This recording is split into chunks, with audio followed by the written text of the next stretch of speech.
Hi, I'm Michael Snoyman, Vice President of Engineering at FP Complete. Today I'm going to be speaking with you about immutability in DevOps.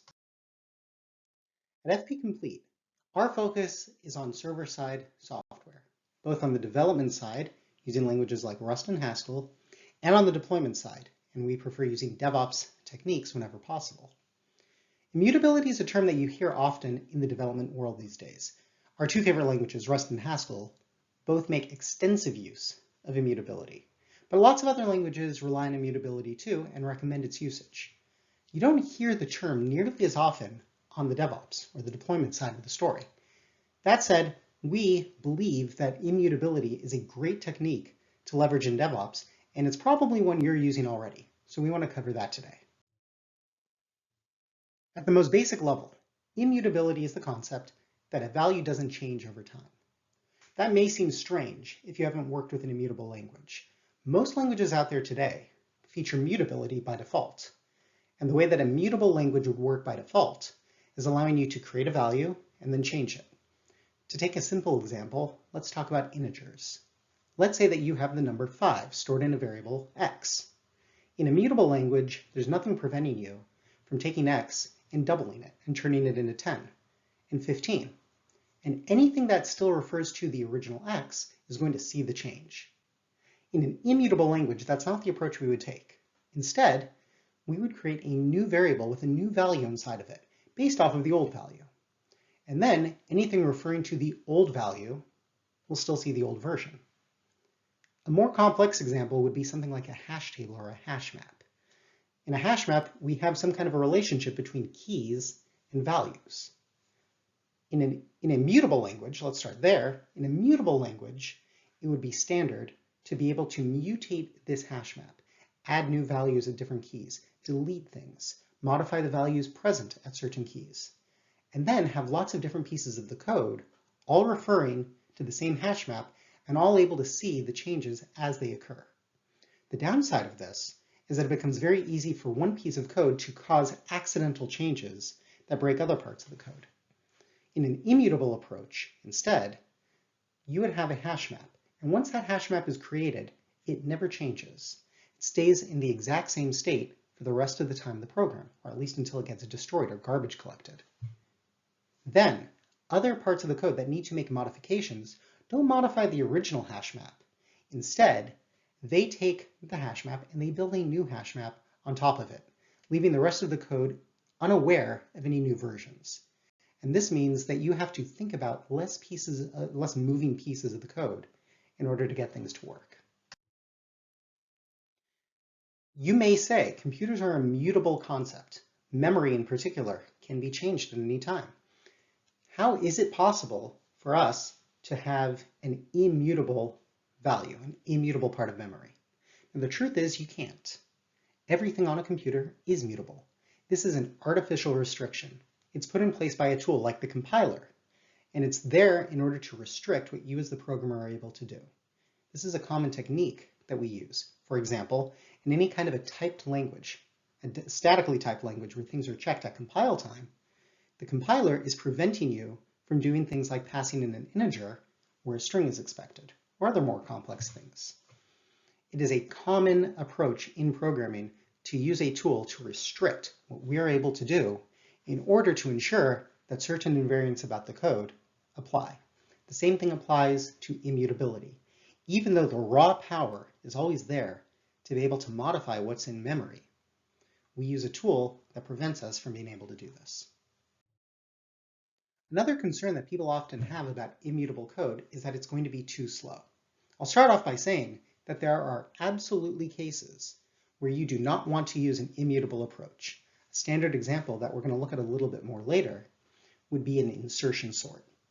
Most sorting algorithms work much faster if you mutate some kind of vector or array. And we wouldn't say to go ahead and move over to an immutable approach. Instead, we would use an escape route, which we're going to demonstrate. And then once we see that escape route, you're going to see how it ties into the DevOps world. That said, most code can actually be written in an immutable fashion. Most of the time, most business logic fits very nicely into an immutable paradigm. And that's what we recommend. recommend for the simplicity benefits. Like I mentioned before, Haskell and Rust are two of our favorite languages at FP Complete, and they're a very good way to understand how immutability works in practice. I mentioned that an insertion sort would be a bad thing to implement in an immutable language. So how exactly do we work with this in Haskell? In Haskell, we have a difference between a mutable vector and an immutable vector. We call a mutable vector an M vector, and an immutable one, the default, a vector. You can write a fully mutable algorithm based on top of an M vector. And in fact, those kinds of things exist in our libraries. Let's pretend that someone wrote the function mutable sort. And a mutable sort is able to sort some kind of an existing mutable vector in place. How would you build an immutable sort out of that? Well, the concept comes down to freeze and thaw. The concept is that when you freeze something, you take something mutable and you create an immutable copy. And when you thaw something, you take something which is immutable and you create a mutable copy. It's bidirectional. So an immutable sort works by taking the original value and thawing it into a temporary mutable vector. Then you can mutably sort it. So you now have in that same mutable vector a sorted version of the vector. And finally, you're able to freeze it again at the end. By freezing it again at the end, you now get back an immutable vector. And as a little bit of a bonus, since you don't really need to have two copies of the sorted vector, you can use something called unsafe freeze. An unsafe freeze ensures that even though we're going to be freezing it again, it doesn't take up any extra memory. So it's just a little bit of a memory savings. The same basic idea from Haskell applies on the Rust side. Rust is a newer language. It's a much more modern language, and it's a systems programming language. But at its core, it still values immutability highly. In Rust, a standard way to implement a sort algorithm would be to take a mutable reference to a vector and modify that in place. You can still go ahead and create an immutable version of the sort by following the same pattern that you saw on the Haskell side. In Rust, what we could do is we can go ahead and leverage the move semantics so that we take the original immutable vector that exists and move it into the immutable sort function. By doing that, we take the value completely out from the original location. No other piece of code is able to refer to that piece of data anymore. This is based off of a core concept in Rust, the borrow checker. Once inside the immutable sort function, we can treat this as a mutable piece of memory, modify it, and then return as immutable once again the new vector.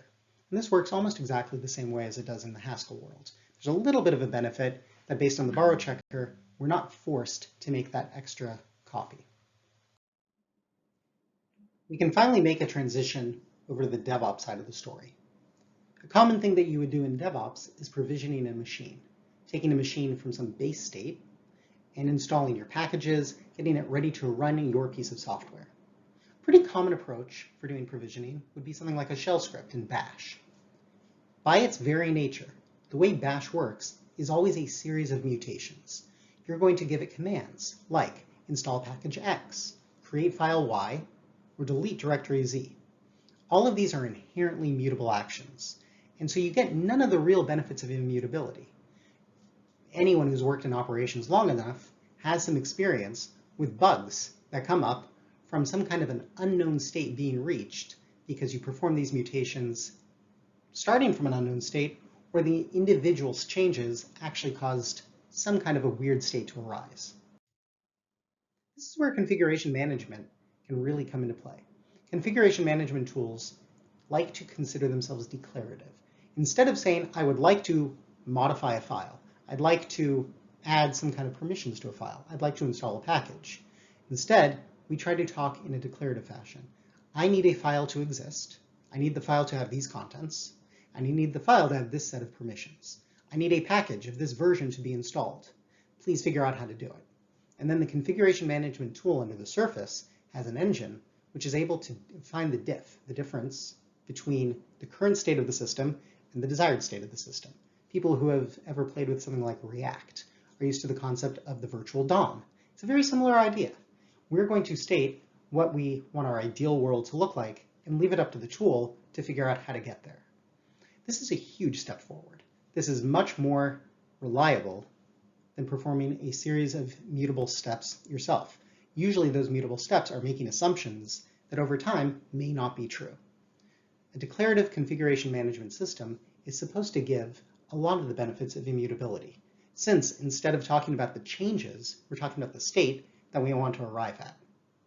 Unfortunately, in some cases, configuration management doesn't fully deliver on this promise. You can still sometimes end up in inconsistent states, where the tool doesn't quite know how to get you from point A to point B.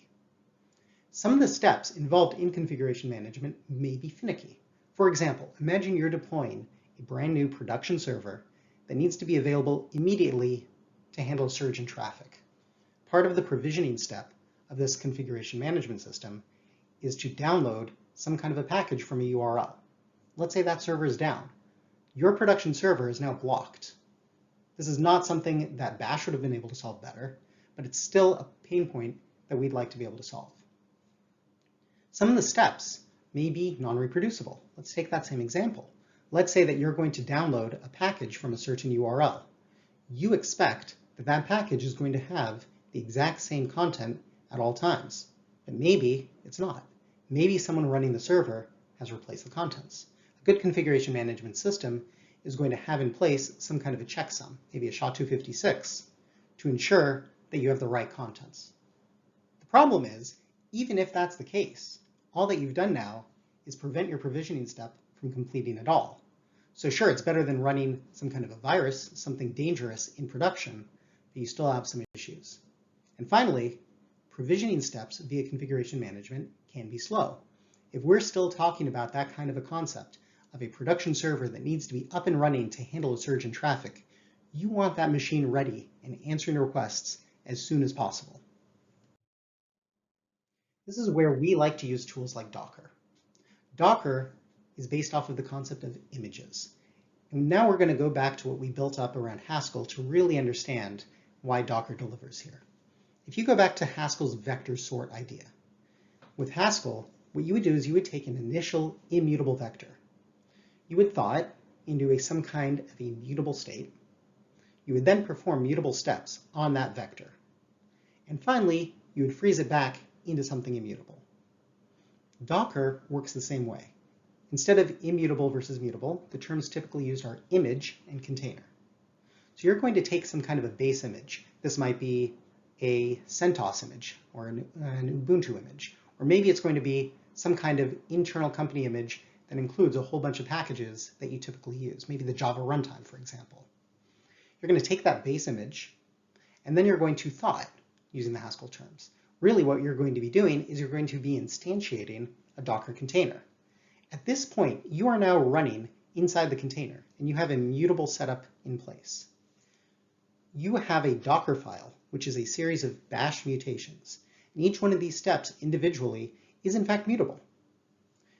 At the end of all of this, though, you're going to finish running all of those steps, and assuming that all of them work correctly, you can now freeze back into an immutable image. And now you have a new version of an image. The steps taken to get to this point could all fail. The steps may be slow. All of the same concerns that I mentioned about configuration management still apply. But at the end, you now have a brand new frozen image, and that image never changes. That image can be pinned to a specific tag, a specific SHA-256, and now you know for a fact that anytime you refer to that, you have exactly the same binary contents as when you started. I mentioned Bash as one way of building these things up, but in fact, inside your Docker file, you can use any tools you want. So you could, for example, use one of those configuration management tools and have a lot of the declarative syntax that we love to combine together with full reproducibility of a frozen Docker image and quick deployments at the end of the day. Docker on its own is not fully reproducible. If we take a simple bash script, and that bash script downloads contents from a URL, maybe the contents at that URL change over time. Maybe you're going to do something as simple as tracking the date inside a file of when the actions were run. So no, when you run a Docker file, it is entirely possible that two different runs will produce two different binary outputs. So by that definition, Docker is not reproducible. However, if we change our viewpoint just a little bit, and instead of talking about the Docker creation process being reproducible, we can talk about the Docker artifacts, those frozen images. Those, in fact, are immutable. Those are reproducible. Every time you refer to them, you end up getting the same result each time. You never have to worry about someone else coming along and mutating them in some way. That's the beauty of an immutable system. I pulled a little bit of a bait and switch in that last slide. I mentioned out of nowhere the term reproducible. Up until now, we've really been talking about immutable. What is reproducible and why does it matter? The idea of reproducible means you are always getting the same results. One of the great things about having a reproducible image, an immutable image that you can always refer to and always have the same things in it, you know, for example, that you have exactly the same versions of all of the libraries and all of the tools that are going to live in production. This is something that developers love.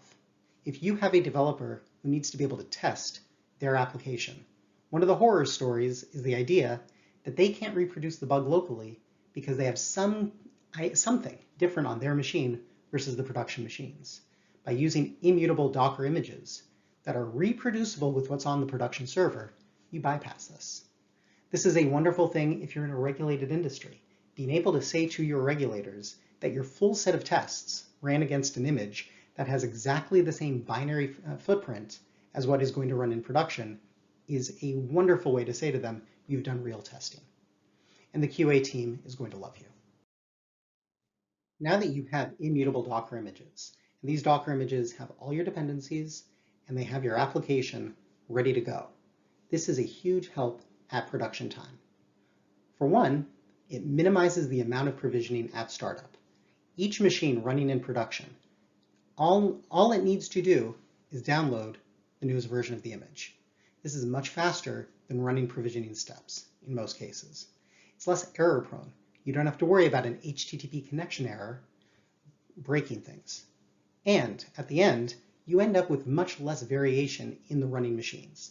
A common cause of concern for operators is the idea that running a provisioning step over a multi-month period for multiple different machines ends up with a very slight difference between these machines. Maybe a version number of one of the libraries is off a little bit, or something along those lines. Having exactly the same images in place on all the different machines is a huge help. It also makes it trivial to spin up and tear down instances, machines in the cluster.